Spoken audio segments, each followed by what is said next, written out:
Sloterdijk's Critique of Cynical Reason, Part 1, Sightings, 5 Preliminary Reflections. Chapter 1, Cynicism, the Twilight of False Consciousness.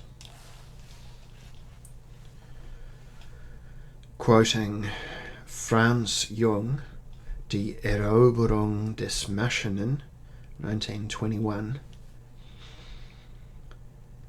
And indeed, no longer was anyone to be seen who stood behind everything. Everything turned continually about itself. Interests changed from hour to hour. Nowhere was there a goal anymore. The leaders lost their heads. They were drained to the dregs and calcified. Everyone in the land began to notice that things didn't work anymore. Postponing the collapse left one path open.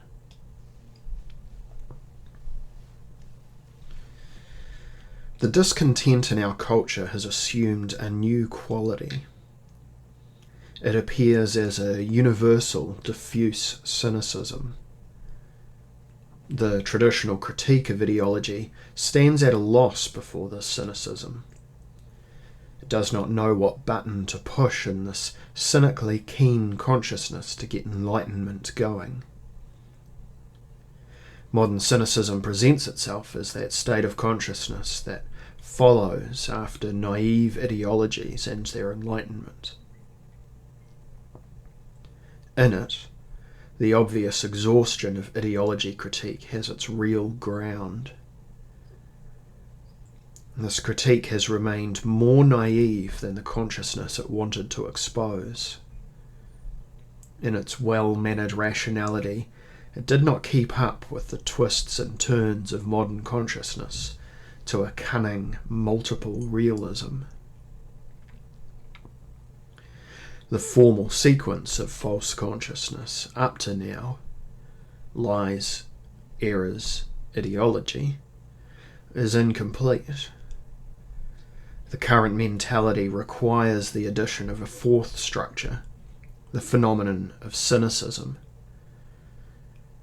To speak of cynicism means trying to enter the old building of ideology critique through a new entrance. It violates normal usage to describe cynicism as a universal and diffuse phenomenon.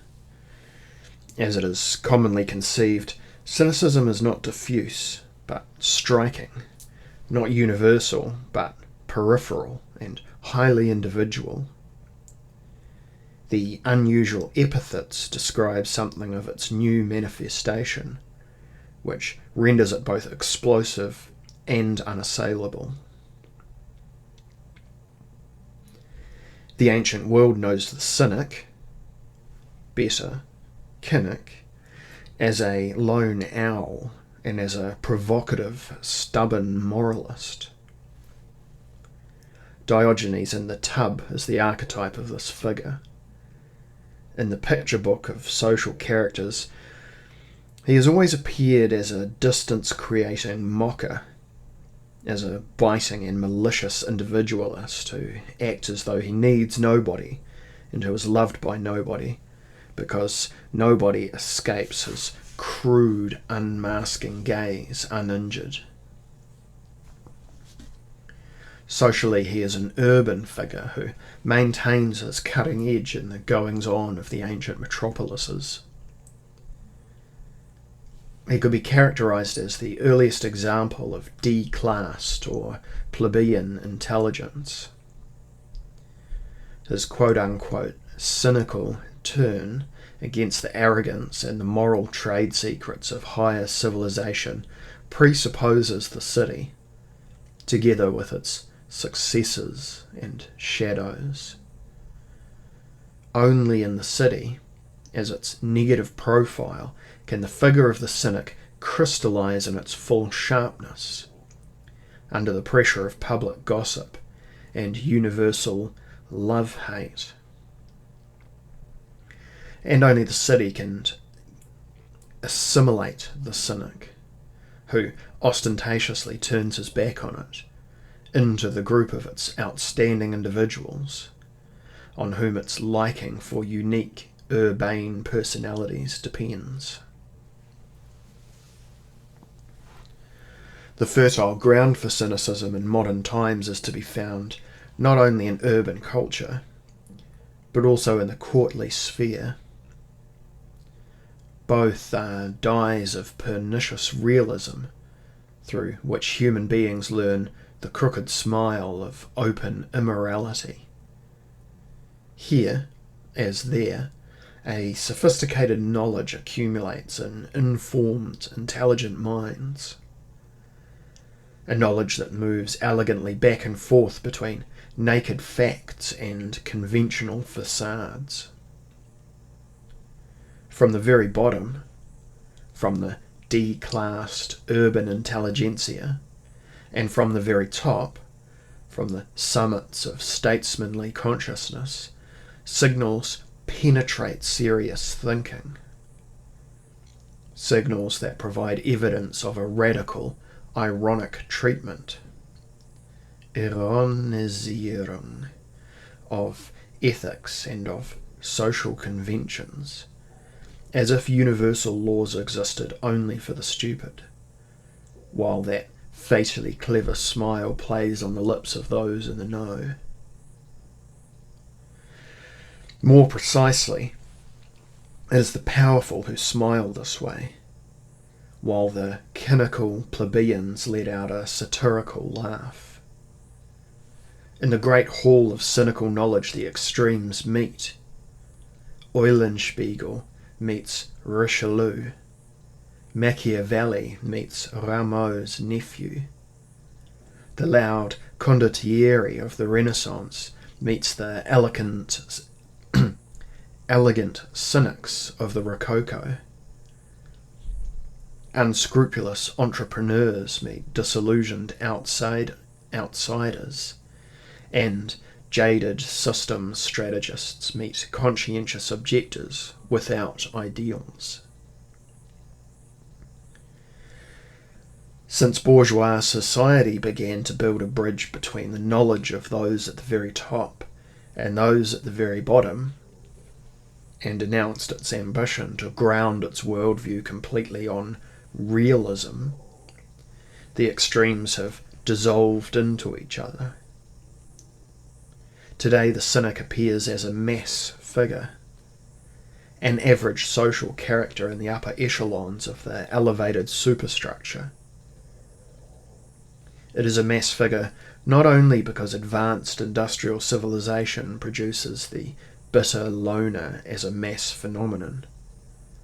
Rather, the cities themselves have become diffuse clumps whose power to generate generally accepted public characters has been lost.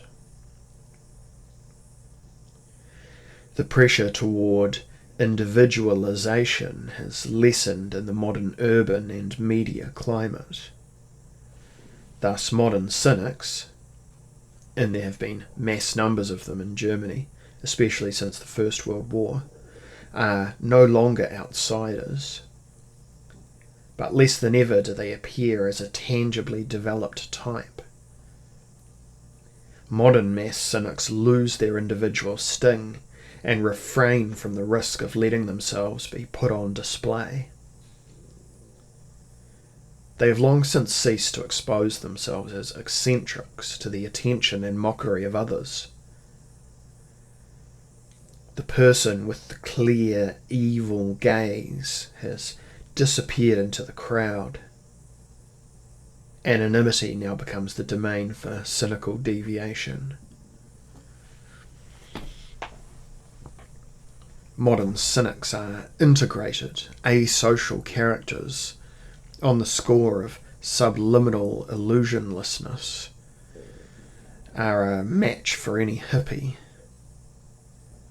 They do not see their clear evil gaze as a personal defect or an amoral quirk that needs to be privately justified. Instinctively, they no longer understand their way of existing as something that has to do with being evil. but as participation in a collective, realistically attuned way of seeing things. It is the universally widespread way in which enlightened people see to it that they are not taken for suckers. There even seems to be something healthy in this attitude, which, after all, the will to self-preservation generally supports. It is the stance of people who realise that the times of naivete are gone. Psychologically, present-day cynics can be understood as borderline melancholics, who can keep their symptoms of depression under control and can remain, more or less, able to work. Indeed, this is the essential point in modern cynicism, the ability of its bearers to work, in spite of anything that might happen, and especially after anything that might happen. The key social positions in boards, parliaments, commissions, executive councils, publishing companies, practices, faculties, and lawyers and editors' offices have long since become part of this diffuse cynicism. A certain chic bitterness provides an undertone to its activity. For cynics are not dumb, and every now and then they certainly see the nothingness to which everything leads. Their psychic, zealous apparatus has become elastic enough to incorporate as a survival factor a permanent doubt about their own activities. They know what they are doing, but they do it because, in the short run, the force of circumstance and the instinct for self-preservation are speaking the same language, and they are telling them that it has to be so. Others would do it anyway, perhaps worse. Thus, the new integrated cynicism even has the understandable feeling about itself of being a victim and of making sacrifices. Behind the capable, collaborative, hard facade, it covers up a mass of offensive unhappiness and the need to cry. In this there is something of the mourning for a quote-unquote lost innocence, of the mourning for better knowledge against which all action and labour are directed. Thus, we come to our first definition. Cynicism is enlightened false consciousness. It is that modernised, unhappy consciousness on which enlightenment has laboured both successfully and in vain. It has learned its lessons in enlightenment, but it has not, and probably was not able to, put them into practice. Well off and miserable at the same time. This consciousness no longer feels affected by any critique of ideology. Its falseness is already reflexively buffered. Enlightened false consciousness. To choose such a formulation seems to be a blow against the tradition of enlightenment. The sentence itself is a cynicism in a crystalline state. Nonetheless, it claims an objective, sachlich, validity. Its content and its necessity are developed in the present essay. Logically, it is a paradox, for how could enlightened consciousness still be false? This is precisely the issue here. To act against better knowledge is today the global situation in the superstructure. It knows itself to be without illusions, and yet to have been dragged down by the power of things. Thus, what is regarded in logic as a paradox, and in literature as a joke, appears in reality as the actual state of affairs. Thus emerges a new attitude of consciousness towards quote-unquote objectivity. Enlightened false consciousness. This formulation should be regarded not as an incidental phrase, but as a systematic approach, as a diagnostic model. It thus commits itself to a revision of enlightenment.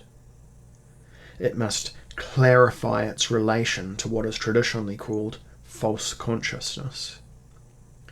Further, it must review the course of enlightenment and the labour of ideology critique, in whose development it was possible for false consciousness to reabsorb enlightenment. If this essay had historical intentions, it would be to describe the modernisation of false consciousness. But the intention here on the whole is not historical but physiognomic. The focus is on the structure of a reflexively buffered false consciousness. Nevertheless, I want to show that this structure cannot be grasped without localising it in a political history of polemical reflections. There can be no healthy relation of modern-day enlightenment to its own history without sarcasm. We have to choose between a pessimism that remains loyal to its origins and reminds one of a decadence, and a light-hearted disrespect in the continuation of the original tasks. We have to choose between a pessimism that remains loyal to its origins and reminds one of decadence, and a light-hearted disrespect in the continuation of the original tasks. As things stand, the only loyalty to enlightenment consists in disloyalty. This can be partly understood from the position of its heirs, who look back on the heroic times and are necessarily more sceptical of the results. To be an heir always contains a certain quote-unquote status cynicism with it, as is well known from stories about the inheritance of family capital. The retrospective position alone, however, does not explain the particular tone of modern cynicism. Disillusionment with enlightenment is by no means only a sign that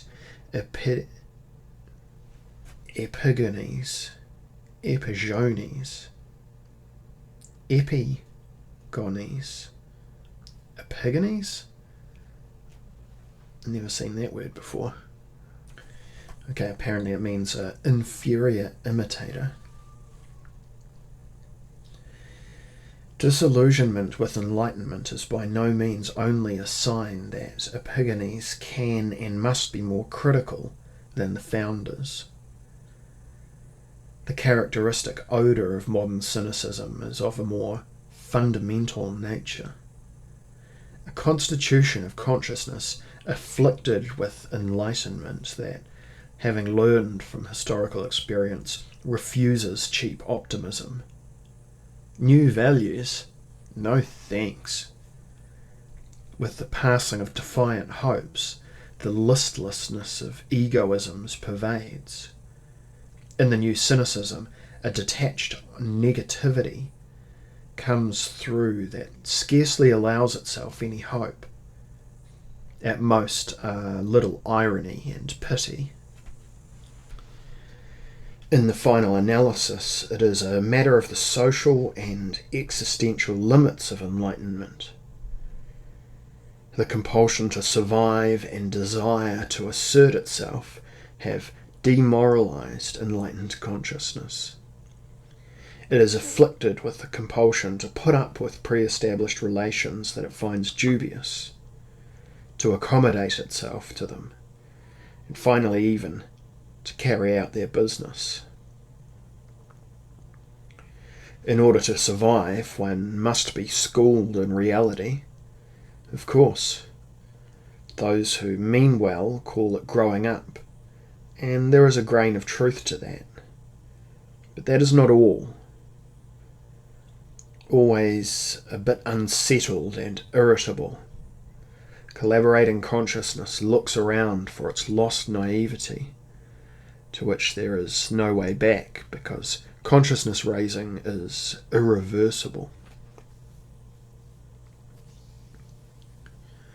Gottfried Benn, himself one of the prominent speakers on the structure of modern cynicism, has probably provided the formulation of the century for cynicism, lucid and unabashed. Quote, "To be dumb and have a job, that's happiness." End quote. But it is the converse of the sentence that really reveals its full content. Quote, "To be intelligent and still perform one's work, that is unhappy consciousness in its modernized form, afflicted with enlightenment.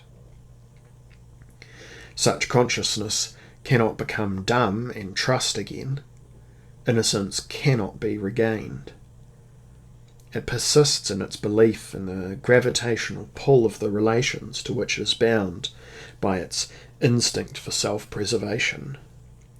In for a penny, in for a pound.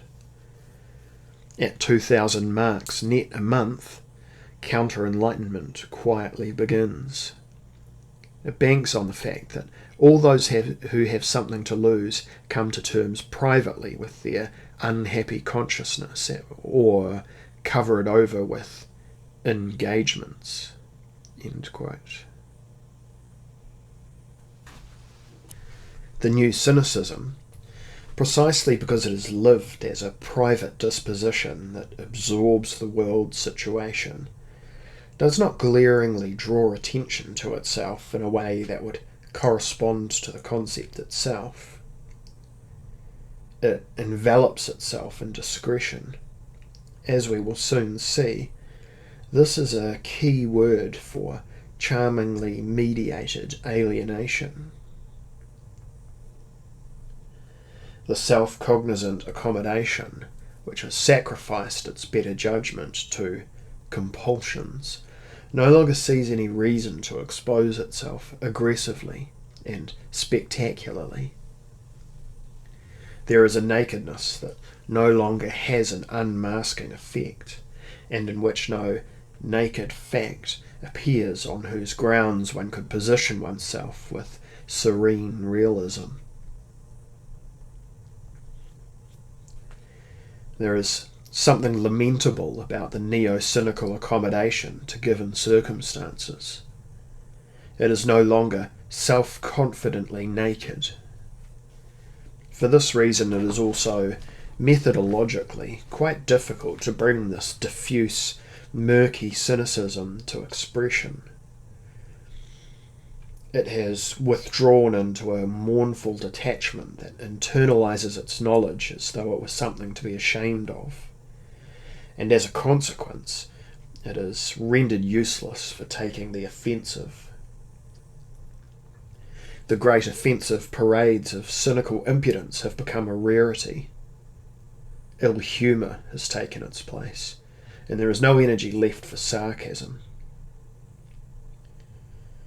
Galen even thought that today not even the English can be cutting anymore, because their reserves of dissatisfaction have been consumed and the rationing of stocks has begun. The discontent that follows offensives does not open its mouth wide enough for enlightenment to gain anything. That is one of the reasons why, in later chapters, a disproportionate amount of quote-unquote cynical material from the Weimar Republic is cited, in addition to older documents that are also given attention. In the introduction to Part 5, I attempt a physiognomy of an epoch. Here a decade is characterized whose first descendant was fascism and whose second descendant is us. To speak of the Weimar Republic means, as it always has, to immerse oneself in social consciousness raising. For reasons that can be enumerated, Weimar culture was cynically disposed like scarcely any previous culture. It gave birth to an abundance of brilliantly articulated cynicisms, which read like textbook examples. It experienced the pain of modernization more violently and expressed its disillusionment more coldly and more sharply than the present could ever do. We discover in it superb formulations of modern unhappy consciousness, crucially relevant even today. Indeed, their general validity is perhaps only today really comprehensible. A critique of cynical reason would remain an academic glass bead game if it did not pursue the connection between the problem of survival and the danger of fascism. In fact, the question of survival, of self-preservation and self-assertion, to which all cynicisms provide answers, touches on the central problem of holding the fort and planning for the future in modern nation-states. Through various approaches, I attempt to fix the logical locus of German fascism in the convolutions of modern, self-reflective cynicism. This much can be said in advance. In German fascism, the typically modern dynamics of psychocultural fear of disintegration, regressive self-assertion, and objective cold rationality combines with a time-honoured strain of military cynicism that on German, and especially Prussian, soil enjoys an equally macabre and deep-rooted tradition. Perhaps these considerations about cynicism, as the fourth configuration of false consciousness, will help to overcome the characteristic speechlessness of genuinely philosophical critique regarding so-called fascist ideology. Philosophy as a quote-unquote discipline has no real thesis about theoretical fascism, because it basically considers the latter to be beneath all critique. The explanations of fascism as nihilism, Rauschning et al., or as a product of quote-unquote totalitarian thinking, remain diffuse and imprecise. The inauthentic, patchwork character of fascist ideology has already been sufficiently emphasised, and everything it wanted to represent as substantial statements has long since been radically criticised by the individual sciences: psychology, political science, sociology, historiography. For philosophy, the programmatic statements of fascism do not even rate as a serious, substantial ideology over which a reflective critique would really have to toil. But herein lies the weak point of critique.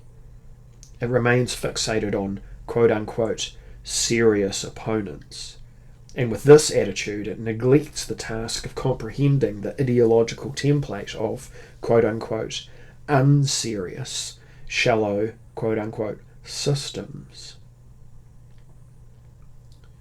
To this day, critique has thus not been a match for this modern blend of opinion and cynicism.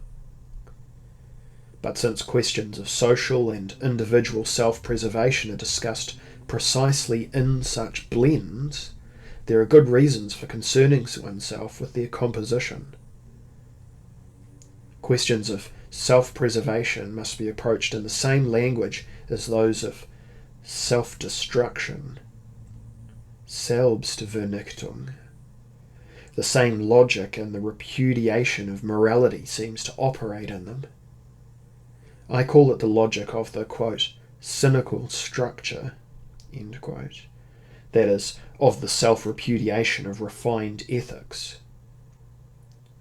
Elucidating this structure will clarify what it would mean to opt for life.